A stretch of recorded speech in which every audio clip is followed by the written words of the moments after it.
The news day continues here on One News Now. I'm Charles Lejano.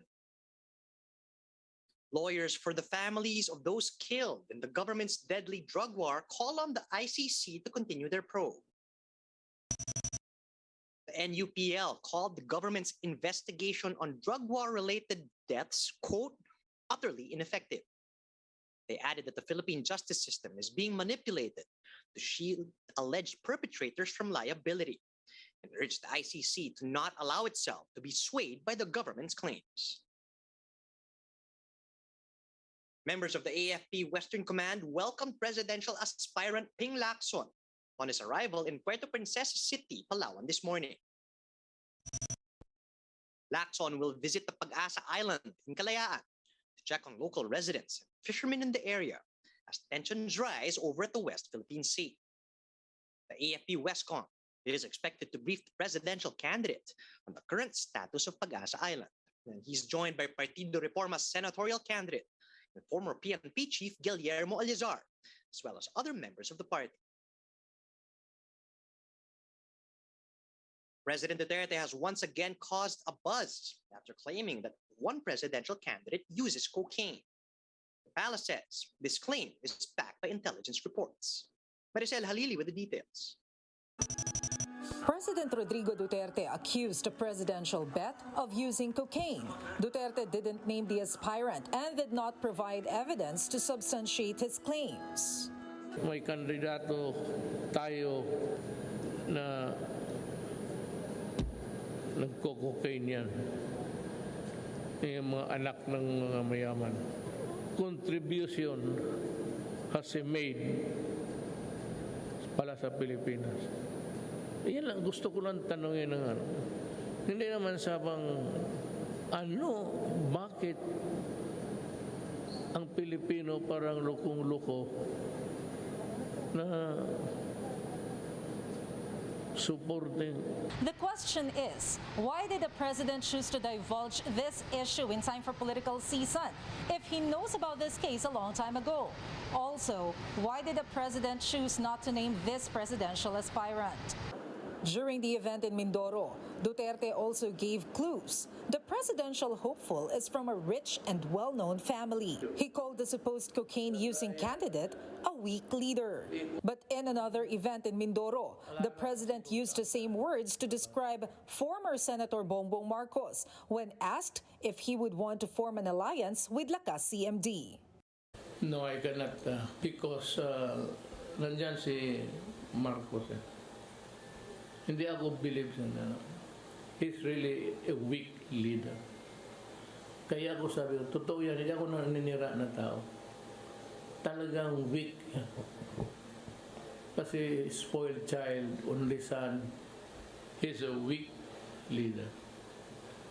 At saka may bagahe siya.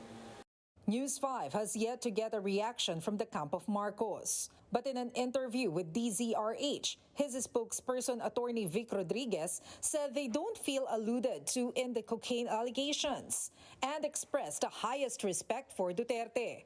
Other aspirants, meanwhile, have agreed to do drug tests and even urged the filing of charges. Acting Palace spokesman Carlo Nograles said Duterte has his own intel and has basis for his claims. Still, the Palace cannot challenge presidential aspirants to prove they are clean from substance use. It's really up to the candidates to show that they are that they've taken the test and that they've cleared the drug test, no? So ang nangyari every election parang voluntary na lamang yan. Commission on Election spokesman James Jimenez clarified substance abuse isn't grounds for disqualification. COMELEC tried to require negative drug test results in the past, but the Supreme Court chunked it. For News 5, Maricel Halili, We Are One News.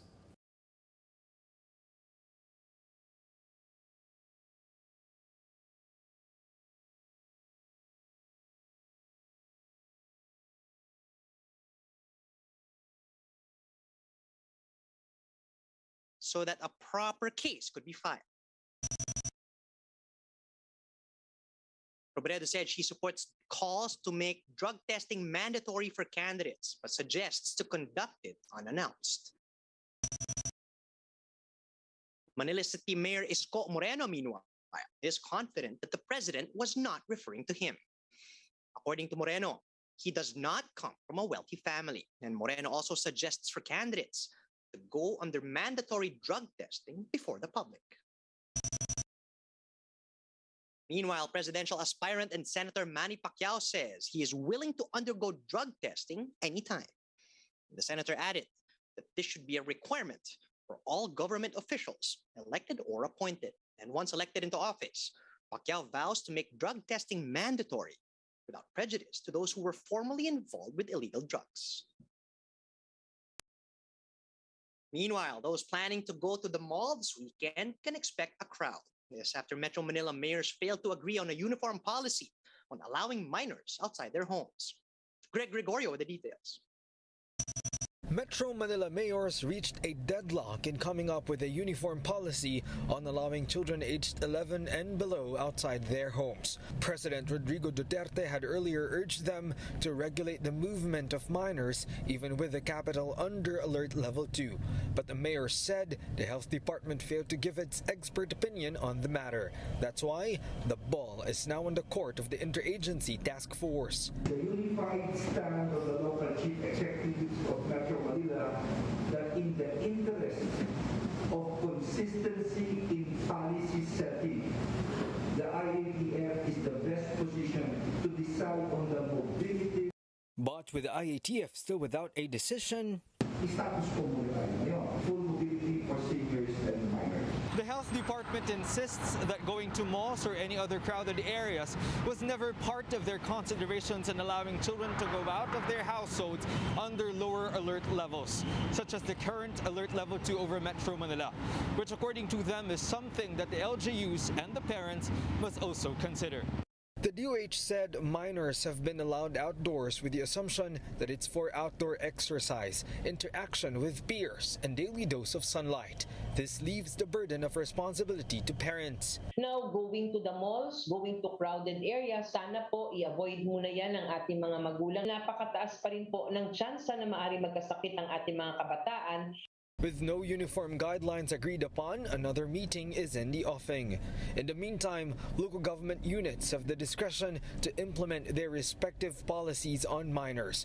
Marikina City is looking to keep children indoors, but for Quezon City, they already need a breath of fresh air. Bakit paparusahan natin ang mga bata na matagal na naka-lockdown at ayon sa mga datos ay nakaka-apekto na sa kanilang mental health? Belmonte is instead pushing for stricter adherence to health protocols, especially in confined spaces like in malls. For News 5, Greg Gregorio, we are One News.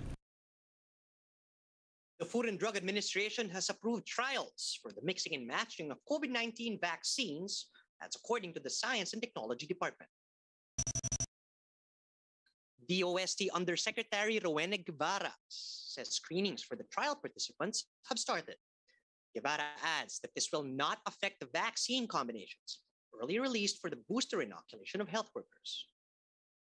Ang mga datos galing sa mga pag-aaral na ganito, kabilang na ang mga pag-aaral natin dito sa Pilipinas, ay siya ding nagiging basehan ng DOH sa pag-update ng kanilang recommendations. Overseas, the US FDA has approved the use of Moderna and Pfizer vaccines as booster shots for those aged 18 years old and above. More details from this Bloomberg Quick Take.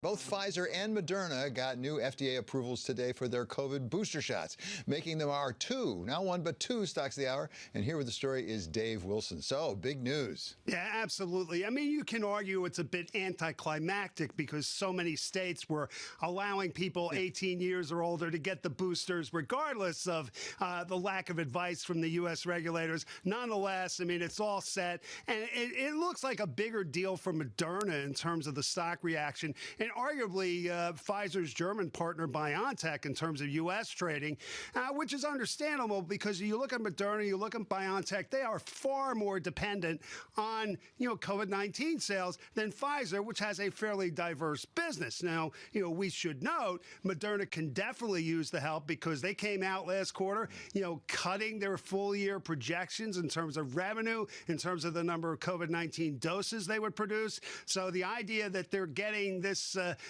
approval, emergency use authorization, definitely a plus for them. But we should note, I mean, it's a positive for Pfizer, too, because this is a company, as much as you think about all the drugs they provide, 60% of revenue in the latest quarter coming from specifically the COVID-19 vaccine. It shows you how dependent Pfizer is. So the idea that, now you'll be able to sell these additional doses, definitely a plus for these companies. On to some lighter news, Filipino cinematographer Matthew Libatique made waves after helping create pop superstar Taylor Swift's new music video, I Bet You Think About Me. The music video, premiered last November 15, now has over 16 million views. This isn't Matthew's first rodeo in Hollywood, as he is also the cinematographer of blockbuster movies Black Swan, Noah, and The Star Is Born. And those are the top stories at this hour. Join us later at 2 p.m. as we continue to monitor the day's biggest stories. You can also catch One News on Signal Play. Just register for a free account at www.signalplay.com so you can stream One News live anytime and anywhere. I'm Charles Lejano. Mask on, wash hands, and stay safe, Philippines. We are One News.